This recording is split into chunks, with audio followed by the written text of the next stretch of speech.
Eastern, so we're going to go ahead and get started. It is great seeing everyone I could see here anyway, but I could see we got lots of folks in the room, even if you don't have your cameras on.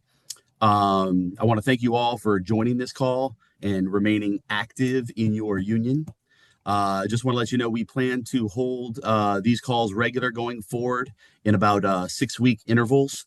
Sometimes we might have to adjust a little bit forward or behind based on circumstances, but we aim to keep these regular going forward.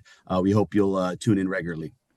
So here we are, just about a third of the way through the second Trump administration, and we are still standing strong and fighting and still managing to get some key successes.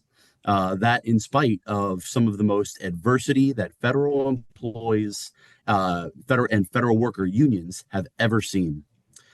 Today, we want to share some of what we have been doing and what we plan to do to fight for you, and more importantly, with you in ongoing and upcoming battles.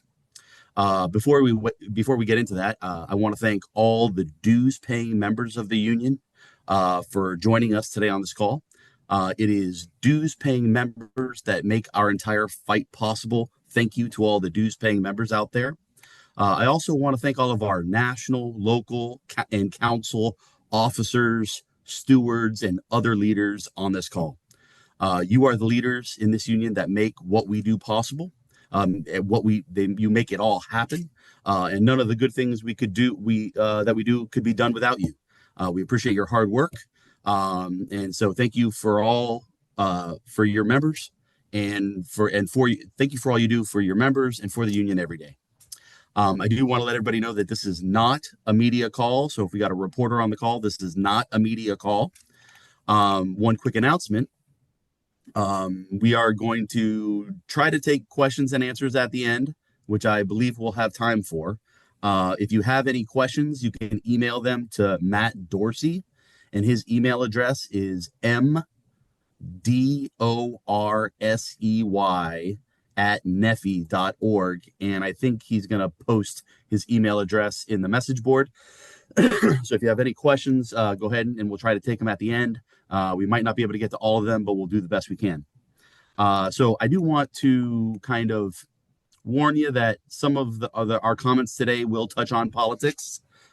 Since many of our fights are significantly rooted in politics. And let's just touch on that directly for a moment. In case you are unaware, we have a simply enormous election coming up this November, where every member of the House of Representatives, every seat will be up for election or re-election. There will also be 35 Senate seats contested, not to mention countless gubernatorial elections, state attorneys general elections, state legislature elections, local elections, et cetera, et cetera. It is essential that all NFFE IAM members be engaged in this election, especially all of our leaders out there. This is the time when we must hold our elected leaders accountable for their actions or inactions, because literally for many of us, our futures will be decided this November. So much is on the line for federal employees and everybody represented by this union. It is essential that first, everybody vote first and foremost. So make sure you're registered if you are not. It is also imperative that we get engaged and donate some of our time, perhaps some of our money, getting candidates elected that support working people and federal employees. We cannot have a governing majority of elected leaders that think it is okay to disrespect federal employees the way that this president and Congress and so many others have been. We cannot have a nation of so-called leaders that will sit back and do absolutely nothing while our constitutional rights are being trampled. And I am talking about federal employees and every American out there. We cannot have elected leaders who continually put their own political interests above what is best for the people of this country. We cannot have leaders who cower to pressure when their country needs them to have a spine. We cannot have leaders who do the bidding of billionaires at the direct expense of working people and regular Americans across the country. We cannot have congressional leaders that allow their own authorities, which are clearly spelled out in the Constitution, to be usurped and disregarded by the president. Because if Congress won't stand up and defend the laws they created, we truly cannot count on anything in this country. And federal employees are worse off than probably anybody across the country. We must have leaders who are willing to stand up to this president and insist that he operate within his constitutional authority. For some time now, our elected leaders have not been doing their jobs. This November is when we hold them accountable. All that being said, I do want to make it clear that this is not a partisan message. NFFE is the most bipartisan union that you will find in America. We have true friends on both sides of the aisle that we support, and our ability to get things done for our members while either party is in power demonstrates our bipartisan nature. We work equally with all Republicans, Democrats, and independents to advocate for federal employees, and we do a tremendous job of it. But we must get involved and support those that support us this election season and hold accountable those who do not. So please get involved this election season. So let's talk about some of the major battles with the Trump administration from both 2025 and 2026. At the top of the list is our lawsuit challenging Executive Order 14521, the March 27th executive order that he signed, illegally taking away collective bargaining rights for more than 1 million federal employees, the biggest assault on collective bargaining rights in the history of our country. And those rights, it includes NFFE IAM members at DOD, at VA, at Passport, at GSA, at BLM, Department of Interior, and several others. I will ask NFFE General Counsel Yvette Piacek, who's going to speak a little bit later, to provide more details in her review. But suffice to say, we had good success in the lower court in California and got a preliminary injunction, which would have paused implementation of that executive order. Unfortunately, the injunction was later paused by a higher court, the Ninth Circuit. Okay, but that battle continues, and this issue has a very good chance to end up. Ultimately, it'll end up in the Supreme Court, but we have a lot of very good chance of getting good decisions along the way. And of course, our case is only one of dozens nationwide challenging Executive Order 14251 by a myriad of organizations out there. So it's not just us involved in this fight, but we kind of are at the tip of the spear, fighting to get your rights back in the courts. So there has been some recent action along the lines of collective bargaining in federal agencies, things in just the last few weeks. In a lawsuit that NFFE was not directly involved in because we have no members in that jurisdiction, among other reasons, the VA restored AFGE's VA collective bargaining agreement. While it does not apply to NFFE units, it is likely a short-term legal win for AFGE, given how things have played out thus far. It is a positive thing that the courts in general are seeing the union's collective legal arguments as meritorious, and leads us to believe there could be some good things on the horizon in the litigation in which we are active. But be assured, we are doing everything we possibly can at this juncture to get our collective bargaining and representational rights back for our members in the VA and every federal agency that rights have been diminished. Just last week, Defense Secretary Pete Hegseth directed defense agencies to terminate their collective bargaining agreements. A strange action to take during a time of war, no doubt. But I will let Yvette comment further, but rest assured, NFFE will be fighting this directive in every single way possible in the courts, on Capitol Hill, and everywhere available to us. Another big new battle for us is Trump's recently announced plan to gut the U.S. Forest Service and move the Forest Service headquarters from D.C. to Utah. This is a blatantly illegal plan from Trump, who must get congressional approval for these sweeping changes that would, if implemented, decimate the Forest Service. NFFE will be leading the fight to stop the Forest Service from adopting these catastrophic changes that will end the Forest Service as we know it and ultimately lead to privatization of the American people's lands and those lands being exploited by private interests. This won't be good for the workers, and it certainly won't be good for the American people. We will not stand for it, and we will be calling on a strong bipartisan coalition of lawmakers with whom we have been working closely for years to demand that these awful plans at the Forest Service be scrapped. We will also be fighting these actions in the courts and at the bargaining table. Another ongoing battle is for federal employees' pay. You may have recently seen that the president's budget proposed just a couple weeks ago this is his budget for 2027, provided no raise for federal civilian employees next year, while proposing a 4 to 7% increase for those in the military. This despite claims by Trump that the economy is strong and federal employees' pay lags 27% behind private sector workers doing the same jobs nationwide. This also despite hundreds of thousands of federal workers being laid off or bullied into resignations, and the existing workforce, you all still working for the federal government, being made to pick up the slack for those who have been lost. So Trump's proposed pay freeze is shameful. It is disrespectful to the valuable work that NFFE IAM members and federal employees everywhere perform every day for the American people. NFFE will go to Congress and demand that a respectable pay adjustment for federal employees is given in 2027.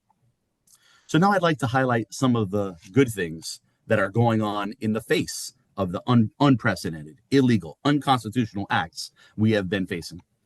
NFFE's external organizing has been off the charts. I'm so proud of that. Even in the face of adversity, we're still able to be proactive, have successful organizing campaigns, adding members. With the help of the IAM organizing department, which has been incredibly helpful to us, NFFE organized approximately 65 new groups of workers in 2025. That's the highest number of new unit organizing wins for our union in a single year in many decades. In fact, our records don't go back far enough to say when the last time that happened, if ever. So we're very proud of that. Congratulations to all those who had a hand in those organizing wins. In a lot of existing agencies, we've had strong internal organizing. So we've been doing very well there where it's been possible. And although certain agencies were prohibited by this executive order from deducting dues from their paychecks last year, we had several thousand NFFE IM members convert to NFFE e-dues, safeguarding their union representation and membership status. Thank you to all of our leaders within the VA, DoD, Passport, GSA, BLM, and other affected agencies who have stepped up to ensure that your locals remain strong and active by encouraging members to convert to NFFE e-dues. It shouldn't be this way, but it's the way we have to do it under the circumstances, and we just really can't thank you enough for all those efforts to sign up members and convert folks to e-dues. Okay, so with that, I need to turn the floor over. We got NFFE Executive Director Steve Lenkart. He's our chief lobbyist. He's going to give us an update on some of NFFE's big legislative battles for 2026. Steve, I'm turning it over to you. All right, thanks, Randy, and good morning and good afternoon to everyone. I'll start with the president's budget that Randy mentioned. It has the largest defense spending expansion in the history of the United States. It has $500 billion in there for defense spending as an expansion. With cuts to most non-defense discretionary funding budgets, including federal agencies. So it's largely considered a non-starter by House Republicans and certainly by Democrats. But there are still a lot of Republicans, especially in the House, that are eager to please the White House, including leadership. So we will have to fight those battles as we get them. Just as a side note, rank and file Republicans aren't very happy with their leadership in the House, and also in the Senate, but much more in the House. I've talked one-on-one with Republican members of Congress, and they all say the same thing, that they're not getting a lot out of this administration or this Congress to take back and make their voters happy. So they're very concerned about midterms, and I think they should be. As Randy mentioned, there is no pay raise in that bill.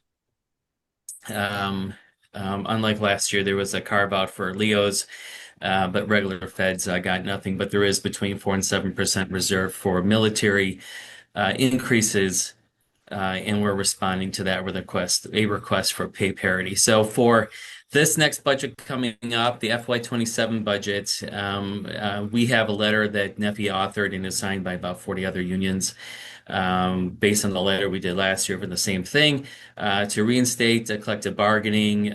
This year we're requesting pay parity with the military, increase of 4 to 7%. Our FAIR Act for this year is 4.1%, which is the bill that we always push to pass for increases.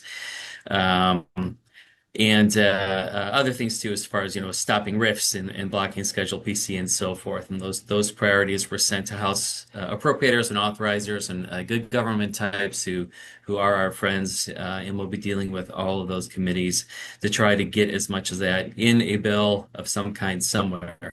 It is going to be a messy, horrible appropriations process this year. Last year was terrible as well too.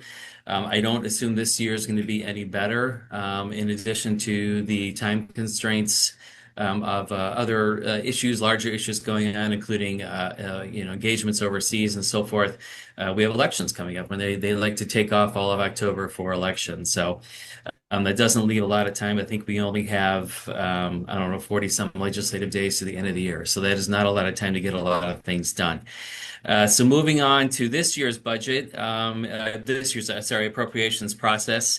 A high priority for us is to get our civilian Coast Guard members who have been off regular appropriations are now being paid via different accounts from the Treasury, which is never a good thing.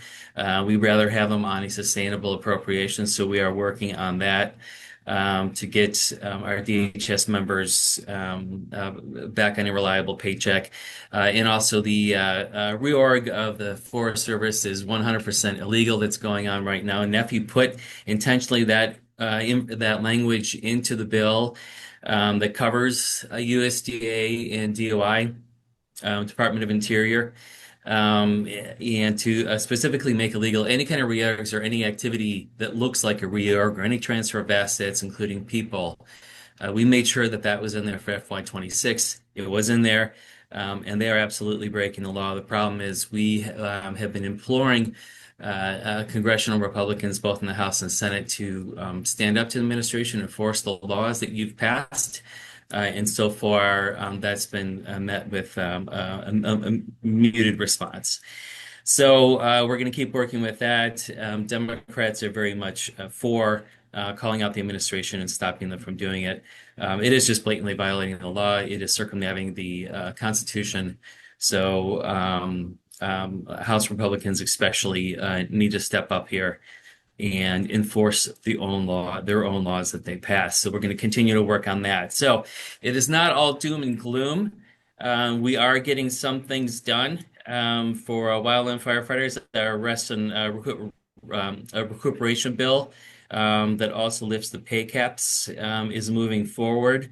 It's in the incipient stages, but we're moving it. Respiratory and wellness bill that is in the House. We're in the process of finding some co-leads for Republicans, and our the hazard pay bill for prescribed burns and other high-risk activities. We have bills both in the House and Senate. They're very bipartisan in the House. As a matter of fact, we have more Republicans and Democrats, but that's by design right now because we want to entice as many Republicans as we can before we open up the floodgates to Democrats joining on the bill. So for the VA, we are in the process of protecting our VA police from being downgraded on the GS scale for some incredibly dumb reason. This administration thought that was a good idea. We have enough trouble recruiting and retaining VA police officers as it is because they all get trained up and they go straight to local police departments and get their pay, bumped by 20, 30 grand. So we're in the process of stopping that and also expanding the coverage under the Family Leave Act at VA to include more familial relationships that's under the current bill. So for everybody, we're improving the access to OWCP with a bill that Bob Beckley has been working on very hard for years. This bill will allow physician's assistants and nurse practitioners to certify injuries and also oversee the treatment, so you don't have to wait for a doctor to do that. Makes an incredible amount of sense. It is a very bipartisan bill. And if you are a PA or an NP, as you may be, either in DoD or VA, your physician assistants associations and your nurse practitioner associations have also endorsed this bill.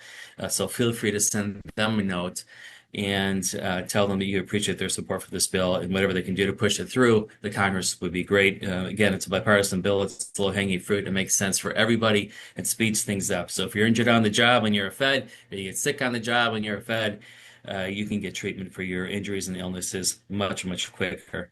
And we're also engaging in a lot of activity and laws to protect the integrity of a government science too. And that helps our inspectors and other people who work in a science-facing agency. So there are some good things, under the huge smoke screen that you see every day. It is a tough, hard Congress. We have a lot of fights ahead of us. I think this is going to be a lot of close calls and scare tactics this year. But in the end, I think it's going to be a pretty lame duck Congress, which, maybe that's a good thing. But we're still going to push for our priorities to get what's been taken from us back and also to expand fill up some of these gaps that have obviously been exploited by both this administration and this Congress. So I want you to know, too, that there's a huge group of us that we're working. We're not waiting for the new Congress to start fixing and plugging up some of these leaks we have that allows administrations and political appointees to violate law without repercussions or accountability. We're working on all those things now so that when the new Congress happens, we can get moving on legislation right away, day one kind of things, including reinstating what's been taken from us, but also expanding and patching some of those gaps to make a more stable 2 years in the next Congress. Last reminder is Ledger Week is coming up, so please sign up for Ledger Week so you can come in and see us.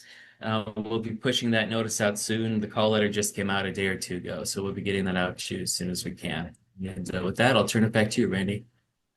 Thanks a lot, Steve. Yeah, legislative week, week of June 22nd.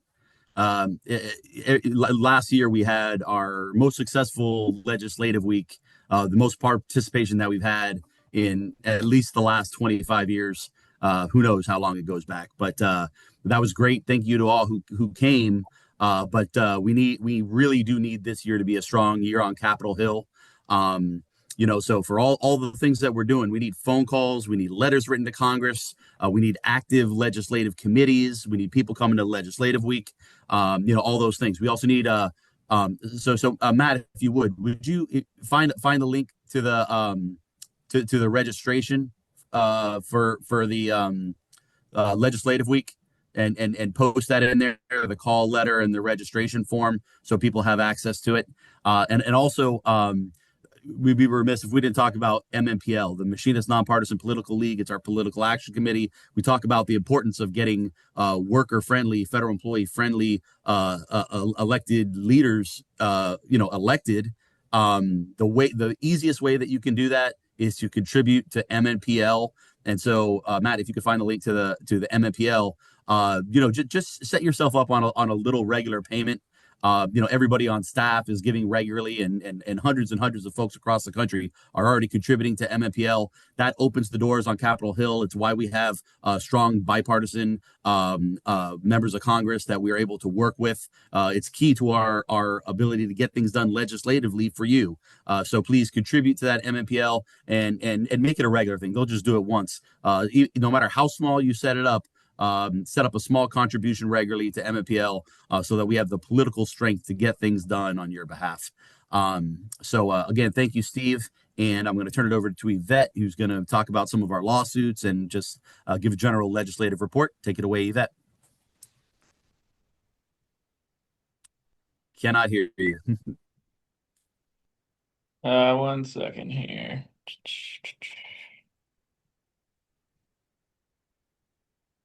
There we go.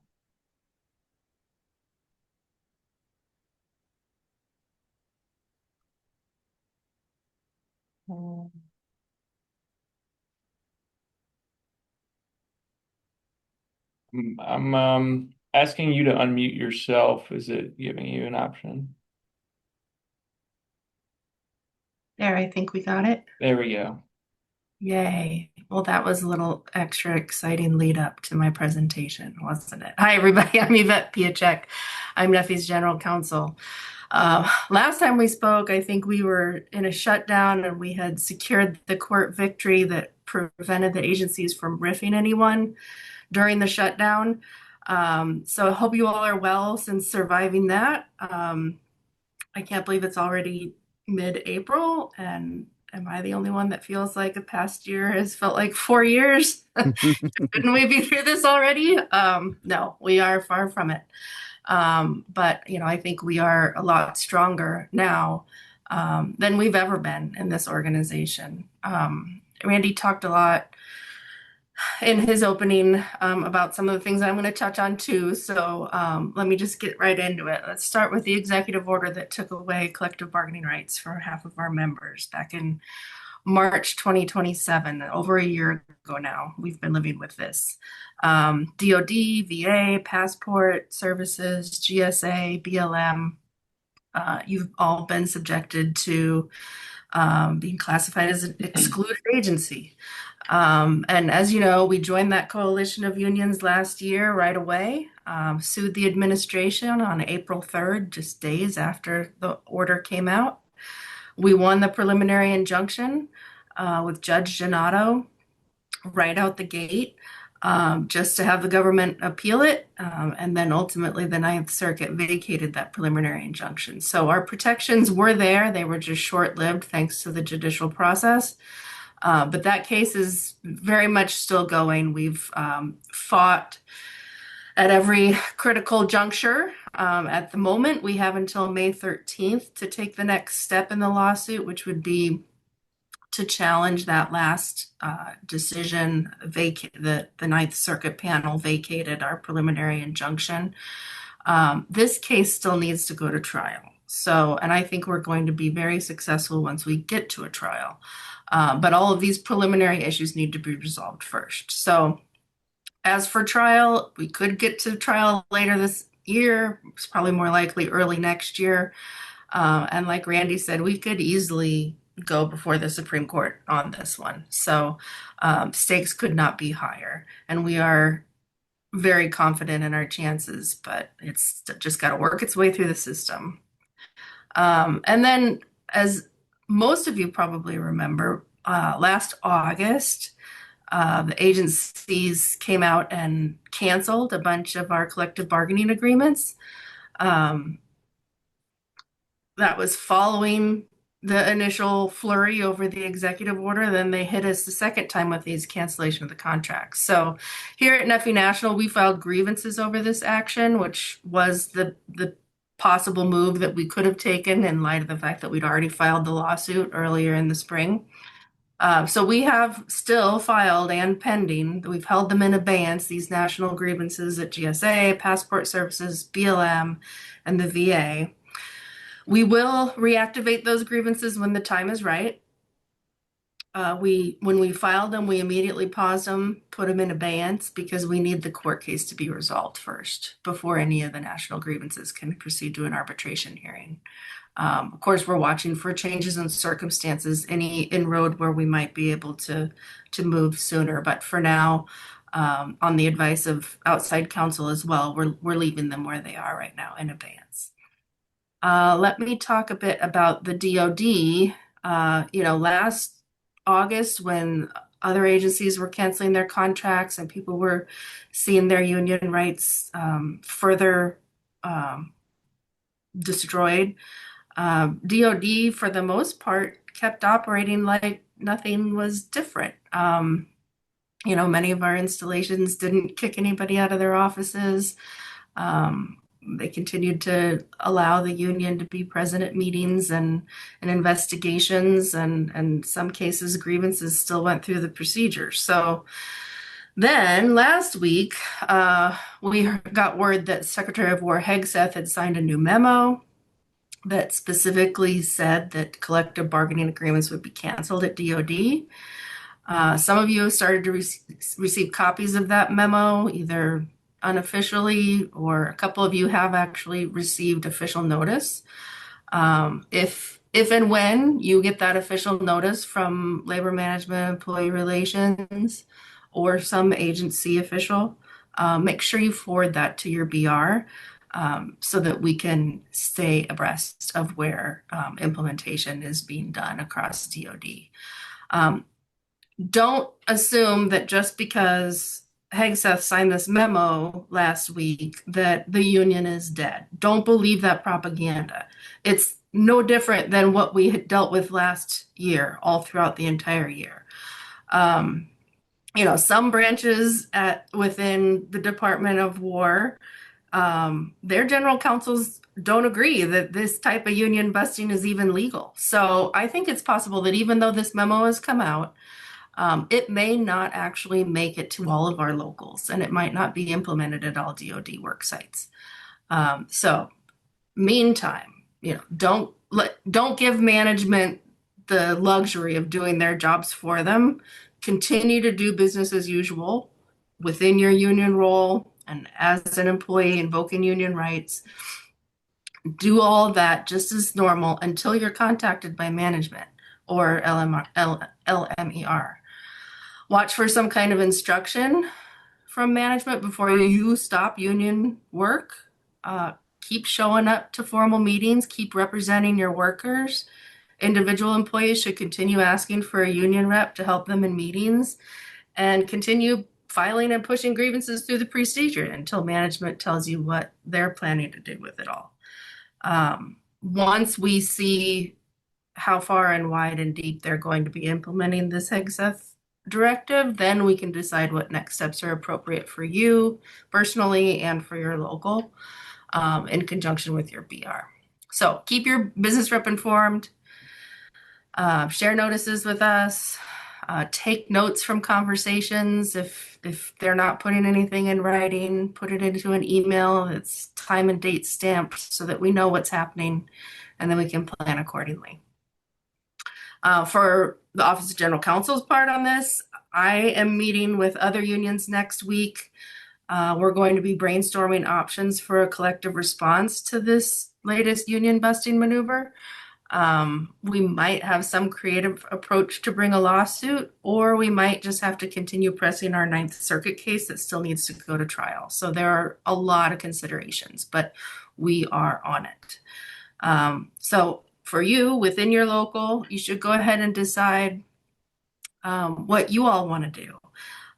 Do you want to file a grievance? Like last September, when this happened to your brothers and sisters at the other agencies, NFFE National filed grievances on behalf of all of our locals in those agencies direct with that agency. We can do that again here, or if you want to file your own grievance, that is possible. Get with your BR to game through those different options, and we'll wait to hear from what you all decide what's good for the collective DoD locals.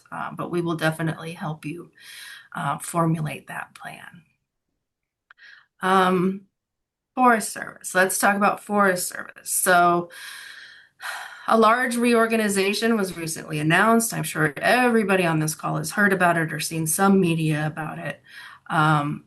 Under 7,000 employees may be impacted, but that is a huge tidal wave change if they actually implement what they're telling us they plan to. And details are scant. We're trying to get more information, but what we do know, it does not look good. This is not a simple reorganization. It's a dismantling of the agency as we know it. And I worry that this agency, Forest Service, will not be able to fulfill its mission if the plan goes through. So we saw during the first Trump administration, what they did with BLM, right? They relocated their headquarters to Fort Collins, and 80% it's close to 90% of the staff at BLM chose to quit rather than be forced to move. They didn't have a union. They have a union now, but at that time they didn't have a union. So they were just told this is what's going to be happening. It's different for Forest Service. We have a union. We have a lot of protections, and we're going to be invoking every single one of those throughout this fight.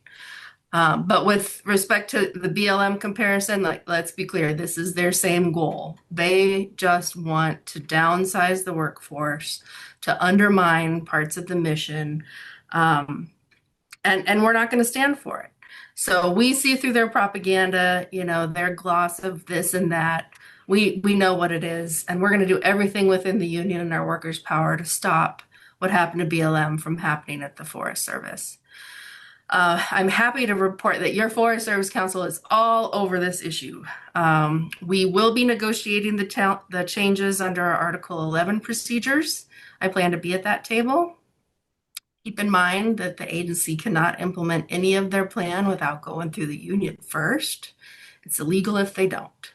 It'd be an unfair labor practice. So hopefully they continue on this path of engaging with the union and bargaining in good faith.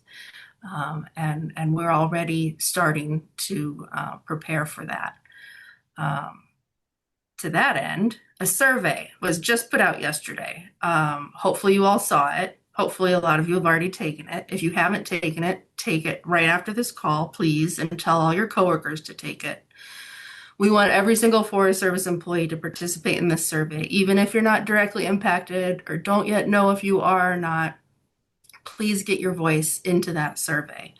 As the voice of the employees, the union, we need to have everybody participate, be engaged, be involved. It gives us more leverage when we're going to the bargaining table and presenting our proposals. So far, our team, Forest Service Council leadership, the chairs, everyone's getting a lot of support, and that's great. And now we need all of your coworkers to give us that support too. So these types of issues are the reason that you have a union. Every non-member needs to be asked to join our fight right now as a dues-paying member, because we can't get what people want without the support of dues-paying members. We can't file lawsuits without dues-paying members. That costs big bucks. So ask everybody you work with to make sure they're on the good side and to join the union.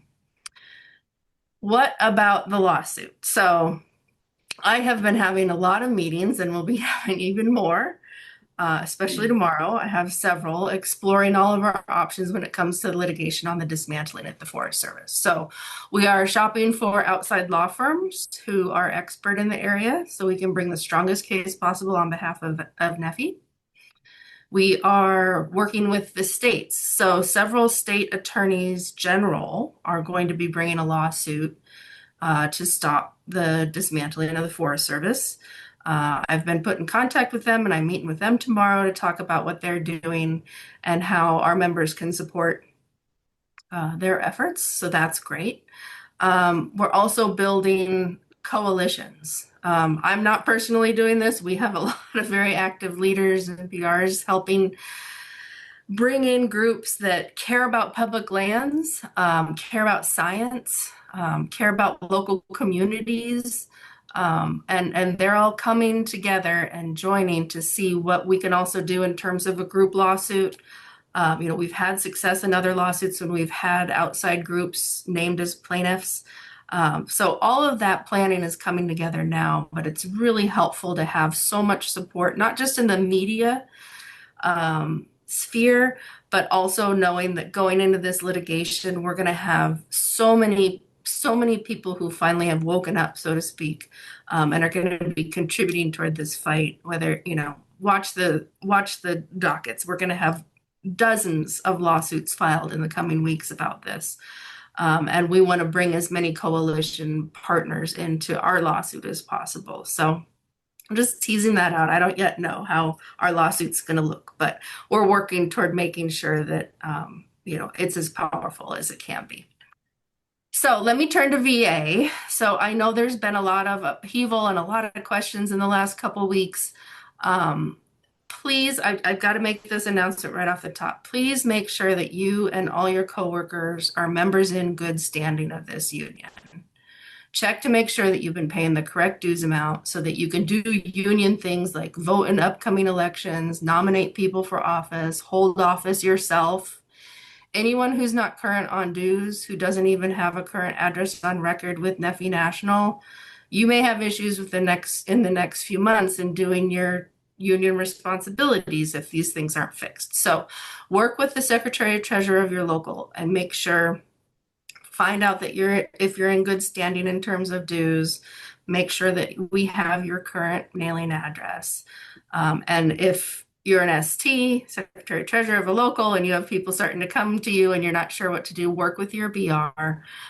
Together we'll sort through all of the record keeping issues and make sure that everybody's got the full rights of membership that they need by clearing up these clerical issues. So having members in good standing isn't just critical for the day-to-day union functioning and union democracy. It's also so important as the union fights what this administration is doing in court. These fights, especially lawsuits, come at a substantial cost to the union, and your dues are the only reason we're able to fight back in some of these cases. So, for example, recently, and Randy mentioned this when he was opening the discussion, that many of you have seen, and we are thrilled that two different groups have secured fantastic rulings from a judge in Rhode Island over the last few weeks. So the AFGE National VA Council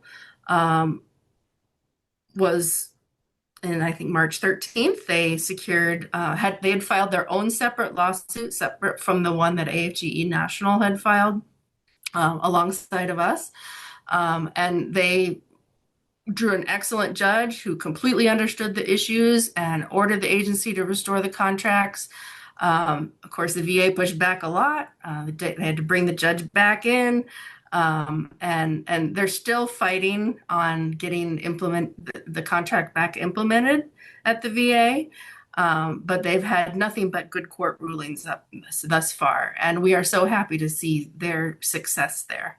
Like Randy said, every union that's filed a lawsuit, there's over a dozen now that have been filed. Every union, including us, has won in this early stage. We've all secured preliminary injunctions. So with that court record, I think it's nothing but gives us confidence that our cases are strong, and we just need to get to a trial and to a point where we can get past a lot of these initial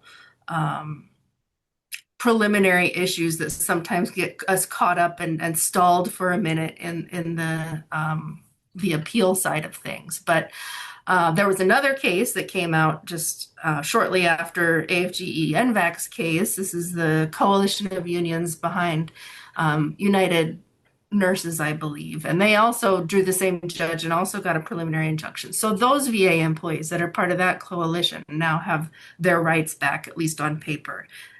Who's to say if every location has them back fully? But we're making progress as a movement. And that's fantastic. Unfortunately, neither of these particular injunctions cover us because we're not a party to those lawsuits. We have our separate lawsuit.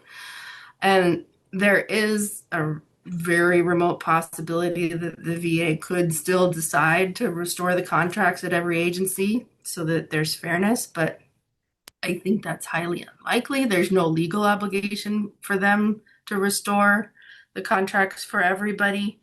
And, we've seen them fight so hard on restoring just, the AFGE units contract, AFGE units contracts. So I don't hold out hope for that.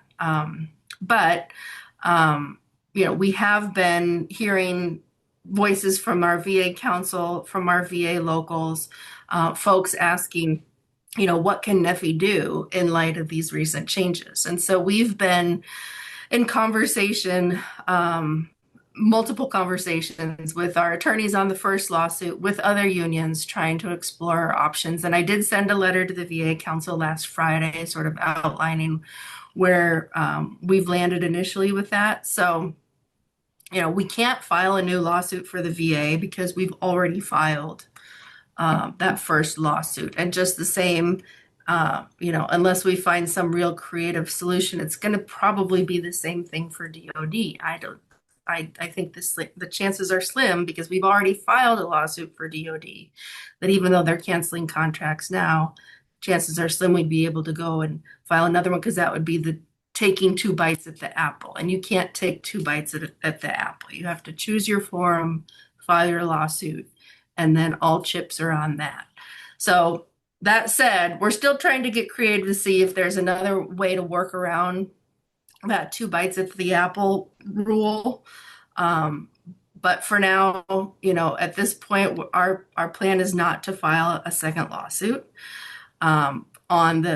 because of the recent victories of the other unions. I have encouraged the VA council to contact the AFGE and VAC themselves to explore the possibility of joining their lawsuit. It's an unusual circumstance with the council there filing their own that allowed them to even get this injunction.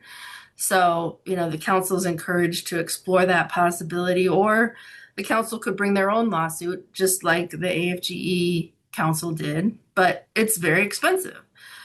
This is why union membership matters. If every employee that was covered by NFFE at the VA was already signed up on e-dues, we'd have a lot more cash flow to do all the things we want to do. But we don't, so not yet at least. So get out there, get more people signed up, and that gives us more flexibility to do what we need to do on the back end in these trying times. So VA council has some decisions to make, and Randy and I'd be happy to set up a meeting with the council to go through some of those options in greater detail. Just let us know. I'm also consulting with an outside law firm about what we might be able to do.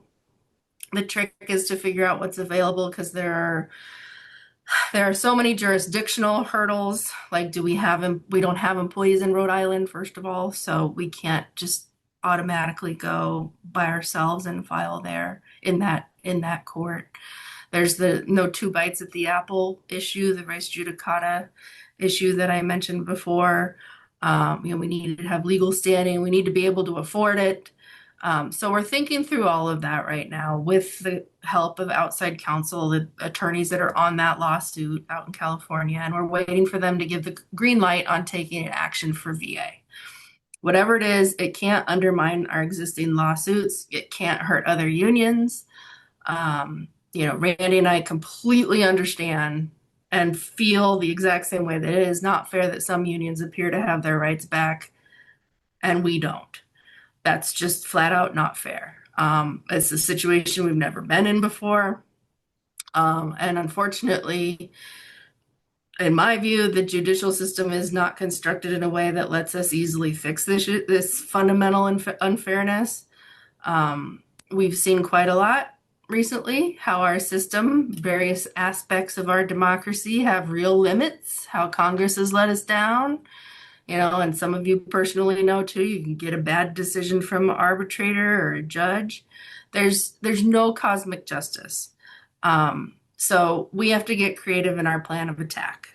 I promise you that we are exploring every option from this office, and we'll be announcing our next moves in the very near future. So let me touch just briefly on some other things that we've been working on that have taken a lot of time and effort and love. We've been recently very active in joining other unions and filing comments on proposed regulations that have a negative impact on our members if adopted as is. Several more will be coming due in the next few weeks, and your union will have a say before the rules and regulations are final. We are moving forward nicely on consolidating units in the National Park Service and at USGS. Welcome to all of our new members from there. You know, the sooner we can get those units and those agencies consolidated, the sooner we can start bargaining our contracts at these agencies. So this is a top priority for NFFE. And we've just in the last couple of days gotten some movement in that vein. So we're monitoring the stand-up of the new United States Wildland Fire Service. We will be working with FLRA in the next few months to make sure that NFFE wildland firefighters keep their union and their collective bargaining rights, because no one should lose their protections just because the agency is realigning functions, moving people around. So stay tuned on that. But for now, you have your union, and we have full expectation that you will keep your union no matter what agency they put you under. Just yesterday, we filed a new lawsuit. So several other unions joined together as plaintiffs. We're suing to protect the FLRA as we know it. There's a planned change there that's going to take away authority from regional directors in representation cases, and we're against that. So we filed a lawsuit about it. We're also going to be making a comment, another comment in the administrative law process to protect our interests there. We filed an amicus brief in a case that will just in the last week. This is a Jackler case involving administrative law judges that were terminated by the president under his Article 2 authority of the Constitution. Apparently that's been happening more than once across the federal government. And it's striking because we need to be limiting these types of abuses of presidential authority, preserving your civil service protections as a federal employee, protecting your due process rights, all the things under the statute, Chapter 75, that make sure that you can't be removed without cause, essentially. These are critical constitutional issues that our office is leading with other unions to make sure that that we're protecting what we already have and preventing abuse of presidential authority when it comes to the power to fire federal workers. So we're also in talks with various groups about bringing a religious freedom action against the Department of Agriculture for a recent heavily weighted message that went out to employees, basically, supporting one religion over another. We're also monitoring the budget approval process. As Steve said, we're planning action for our legislative conference this summer. If you want to come to DC and be directly a part of our advocacy on Capitol Hill, now's the time. Contact your local leadership, attend your next union meeting, get involved. We've never had a more important legislative conference in my view, and we need all the boots on the ground. So I hope that you can get plugged in, and I look forward to meeting many of you for the first time there.